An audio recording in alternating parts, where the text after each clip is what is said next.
So, hey everybody, thanks for checking out this video. I'm with Miss Stephanie Prince. She is the principal at Adrian Burnett Elementary. How are you doing? I'm doing well. How are y'all?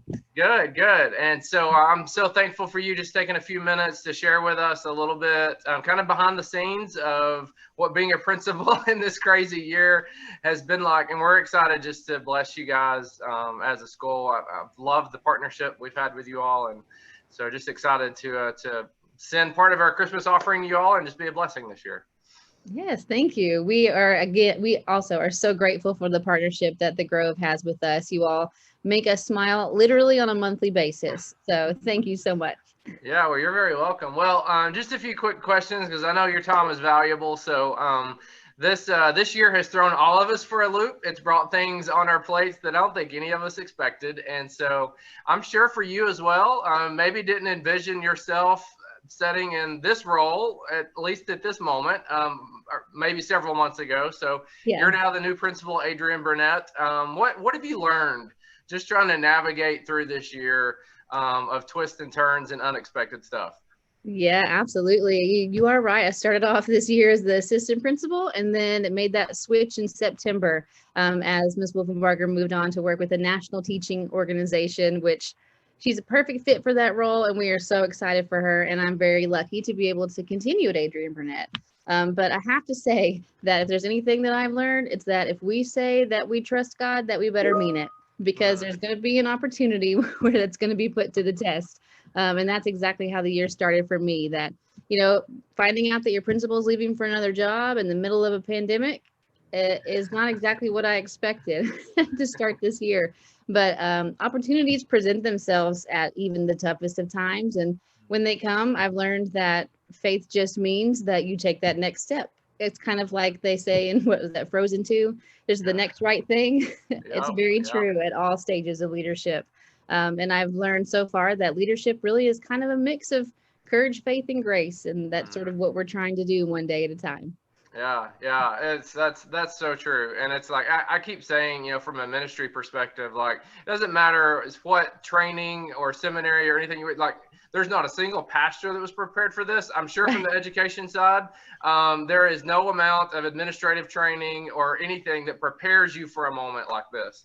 Yeah, no, there was no chapter on pandemics. Yeah. So we are all learning as we go. So, well, just props to you for just being willing to step in and just go with it. Because I think that's what we're all doing in this Yep. season. It's just trying to go with it. But being in leadership, it gives you an opportunity to what's something that as you've stepped into this leadership role that you've maybe just had to keep coming back to, maybe to your team, that's just been an encouragement to them so that they don't get overwhelmed, in this season. I think truly it really has been grace. I mean, we've said it all along, but we have to if we need grace, we have to give it. And it's just this reciprocal thing that's been going amongst our team that we just say, you know what, there's certain expectations we hold, but there's grace along the way, every step of the way. And to know that we're all, like you said, we're all doing the best we can. And we just operate under that mindset that, we're doing the best we can. So if that didn't go as we expected, it's okay because we're all doing the best we can. And Yes, we need to pay definitely. it forward because we'll need that same grace probably in the next 5 minutes. That's so true. That's so true. Well, I think one of the themes of this year that people keep coming back to is just all the stuff has not went the way that we thought it would. And I think it's so easy when we go through a rough year like this to lose sight of some of the good that's happening. And because there's still good things I'm sure happening at the school. What's an example or two of just some things that you've been able to celebrate and just see happen at the school? Yeah, oh, it's very true. And that's one of the things we talked about a lot is like let's not lose sight of the amazing things that are happening. As like we've created a whole new way of educating our students that didn't exist before this year for us. And that's encouraging. We've kind of said it's sort of like the walls are coming down between home and school for us. Sometimes literally as we can see into the homes of some of our students. And it's really fostered higher levels of empathy between the school and the families as we all kind of are in this sort of buckling down and locking arms together. I've been seeing parents and grandparents and siblings helping our students learn. The communication between home and school is better than it's ever been. We're getting a chance to know our families really intimately. And there's just a lot of encouragement happening on both sides. One example in particular was I was watching our kindergarten virtual class, and there was a granddad who was dancing and singing along with his grandchild as they were counting to 100. Oh, that's So awesome. it's just really, I don't know, it's been overwhelming in a good way sometimes to just see, like, it really feels like the community is educating the child now. And we feel very supported by our families and community too.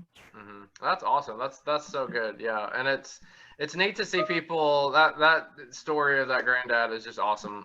Just seeing people embrace the moment, and it's hard. I mean, it's any type of virtual schooling setting is I know is it brings its challenges, and we've been homeschooling our kids, and so it's just been it brings its challenges, but I think it's so important, like you said, Yeah. it creates new opportunities, creates new moments, new ways to see the world, even, Yes. and make those connections. That's so good.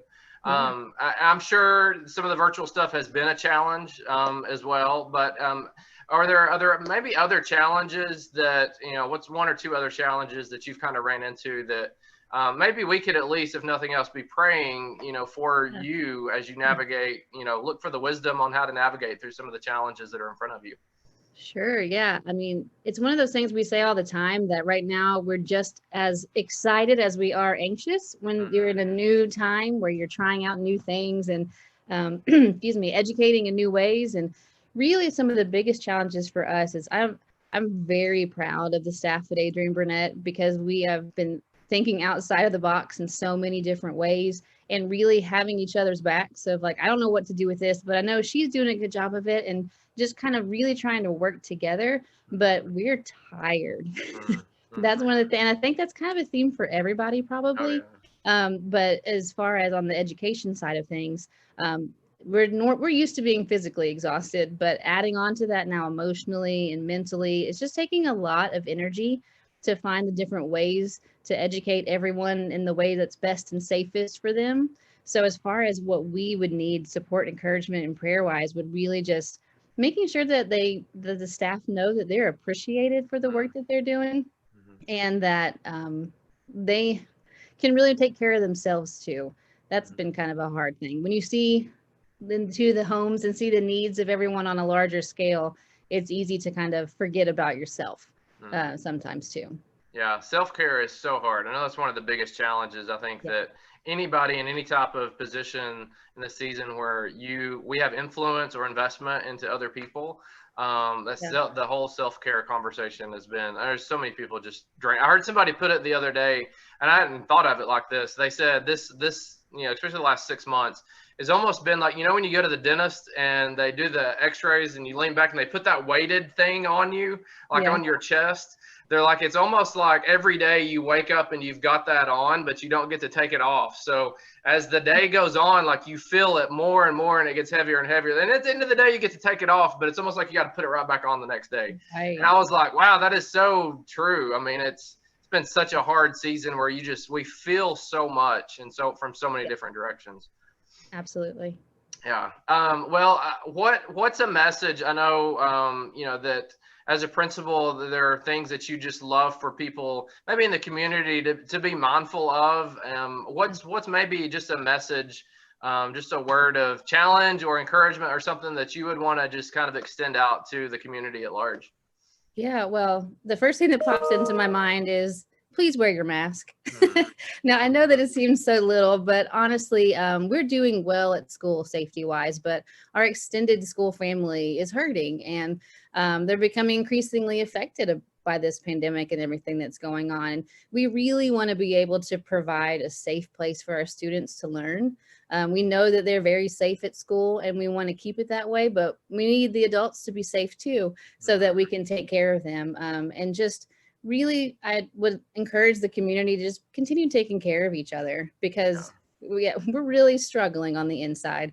And I know a lot of times, like you were saying, those of us in positions that are kind of caretaking for others can stuff that down for so long. But it is really nice to see the community at large taking care of each other. Yeah, for sure. Definitely. Well, thank you so much. I appreciate you taking a few minutes and just sharing your heart a little bit. I know this will be the first time that the Grove gets to hear from you as principal. Yeah. So thank you so much for taking a few minutes. Yeah, absolutely. I hope that there's a time, hopefully in the near future, that I get to see everyone in person. Yes, yes, definitely, definitely. Well, we'll be praying you all finish up this semester healthy and well and are able just to enjoy the Christmas break. And we'll be in touch. But thank you again so much for your time. Thank you so much. Okay.